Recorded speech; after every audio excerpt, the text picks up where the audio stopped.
തിരക്കേറിയതും ഉയർന്ന സമ്മർദ്ദമുള്ളതുമായ ഇന്നത്തെ സമൂഹത്തിൽ തിരക്ക് സാധാരണമായി മാറിയിരിക്കുകയാണ്. ആളുകൾ സ്ഥലത്തു നിന്ന് സ്ഥലങ്ങളിലേക്കും ജോലിയിൽ നിന്ന് മറ്റു ജോലികളിലേക്കും ഓടുന്നു. സമയം കടന്നു പോകുന്ന രീതിയിൽ ഭ്രാന്തമായ ഓട്ടത്തിലാണ് നാം എല്ലാവരും. ഇത്തരത്തിൽ റെസ്റ്റ് ഇല്ലാതെയുള്ള തിരക്ക് പിടിച്ച ജീവിതം നമ്മളിൽ പലർക്കും സമ്മാനിക്കുന്നത് നിരവധി അസുഖകരമായ അവസ്ഥകൾ തന്നെയാണ്. അത്തരം അവസ്ഥകളെ മാറ്റി നിർത്താൻ മരുന്നുകൾ കൊണ്ട് മാത്രം സാധിക്കാതെയും വരാം.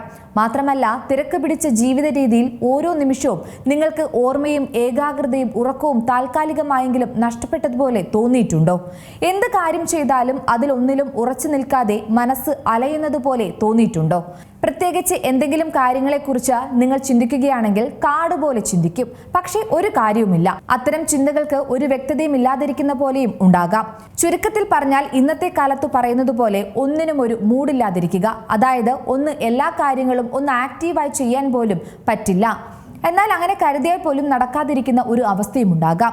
ഇത്തരം അവസ്ഥകൾ നിങ്ങൾക്ക് അനുഭവപ്പെടുന്നുണ്ടെങ്കിൽ അത് സൂക്ഷിക്കണം. കാരണം ഈ അവസ്ഥകളെ എല്ലാം ചേർത്ത് വിളിക്കുന്ന ഒരേ ഒരു പേരാണ് ബ്രെയിൻ ഫോഗ്.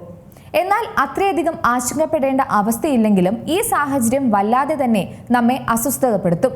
കാരണം ഈ അവസ്ഥ നമ്മുടെ എല്ലാ മൂഡും അങ്ങ് കളയുമെന്ന് സാരം. ബ്രെയിൻ ഫോഗ് അവസ്ഥയുണ്ടാകാനുള്ള കാരണമെന്ന് പറയുന്നത് ദിവസവും ചില പ്രത്യേകതരം മരുന്നുകൾ കഴിക്കുന്നവർക്ക്, അല്ലെങ്കിൽ കീമോതെറാപ്പി ചെയ്യുന്ന വ്യക്തികൾക്ക്, പ്രമേഹം ഉള്ളവർക്ക് ഈ അവസ്ഥ വരാമെന്നാണ് പറയുന്നത്. പക്ഷേ ഇതിൽ ഏറ്റവും വില്ലനായി നിൽക്കുന്നത് അമിതമായി ഫോൺ ഉപയോഗിക്കുന്നവർ തന്നെയാണ്. ബ്രെയിൻ ഫോഗ് എന്ന് പേരുള്ള പോലെ തന്നെ മസ്തിഷ്ക മൂടൽമഞ്ഞ് അല്ലെങ്കിൽ മാനസിക മൂടൽമഞ്ഞ് എന്നാണ് ഇതിനെ പറയുന്നത്. ഏകാഗ്രത കുറവ്, മെമ്മറി പ്രശ്നങ്ങൾ, ആശയക്കുഴപ്പം, മാനസിക വ്യക്തത കുറവ് എന്നീ ബുദ്ധിമുട്ടുകൾ ഇതുമായി ബന്ധപ്പെട്ടുണ്ടാകും. ഇങ്ങനെയാണ് പഠനങ്ങളും പറയുന്നത്. ബ്രെയിൻ ഫോഗ് കേന്ദ്ര നാഡീ വ്യവസ്ഥയെ തന്നെ ബാധിക്കുന്ന രോഗാവസ്ഥയാണ്. ഇത് അത്ര നിസ്സാരമായി തള്ളിക്കളയാനും പറ്റില്ല. കാരണം ശ്രദ്ധിച്ചില്ലെങ്കിൽ ഗുരുതരമാകാൻ സാധ്യതയുള്ള ഒരു മെഡിക്കൽ അവസ്ഥ കൂടിയാണിത്.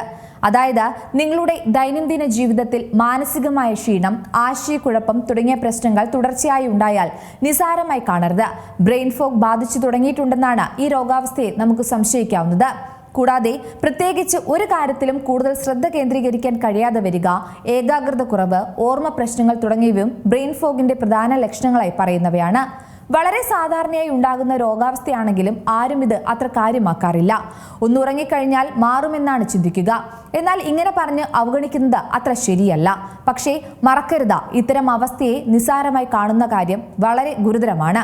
കാരണം ഇതൊരു പ്രത്യേക രോഗാവസ്ഥ തന്നെയാണ്. ബ്രെയിൻ ഫോഗ് രോഗാവസ്ഥയുടെ ലക്ഷണങ്ങൾ ഓരോ വ്യക്തിയിലും വ്യത്യസ്തമാണ്. അത് പ്രകടമാകുന്ന രീതിയും തീർത്തും വ്യത്യസ്തമാണ്. ഉറക്കക്കുറവ്, സമ്മർദ്ദം, പോഷകാഹാരക്കുറവ്, ഹോർമോൺ വ്യത്യാസം, ചില മരുന്നുകൾ അല്ലെങ്കിൽ ആരോഗ്യകരമായ അവസ്ഥകൾ എന്നിങ്ങനെ നിരവധി കാരണങ്ങളാൽ ബ്രെയിൻ ഫോഗ് സംഭവിക്കാമെന്നാണ് വിദഗ്ധരും പറയുന്നത്. കൂടാതെ കോവിഡ് വന്നുപോയവർക്ക് കൂടുതലായി ഇത്തരം അവസ്ഥയ്ക്ക് സാധ്യതയുണ്ടെന്നും പഠനങ്ങൾ പറയുന്നു.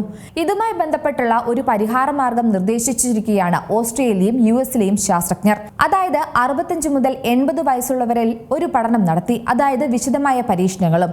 അതായത് ഇവർ പരിഹാരം നിർദ്ദേശിച്ചതനുസരിച്ച് ഒരു വ്യക്തി ഈ ഒരു സംശയം തോന്നിയിട്ടുണ്ടെങ്കിൽ അയാൾ അരമണിക്കൂറെങ്കിലും ഏതെങ്കിലും തരത്തിലുള്ള വ്യായാമം ചെയ്യുന്നത് നല്ലതെന്നാണ് പരിഹാര മാർഗമായി പഠനത്തിന് ശേഷം ശാസ്ത്രജ്ഞർ പറയുന്നത്. ഏറ്റവും പുതിയ വാർത്തകളും വിശേഷങ്ങളും വിരൽ തുമ്പിലറിയാൻ Zee മലയാളം ന്യൂസ് എല്ലാ ഡിജിറ്റൽ പ്ലാറ്റ്ഫോമുകളിലും ലഭ്യം.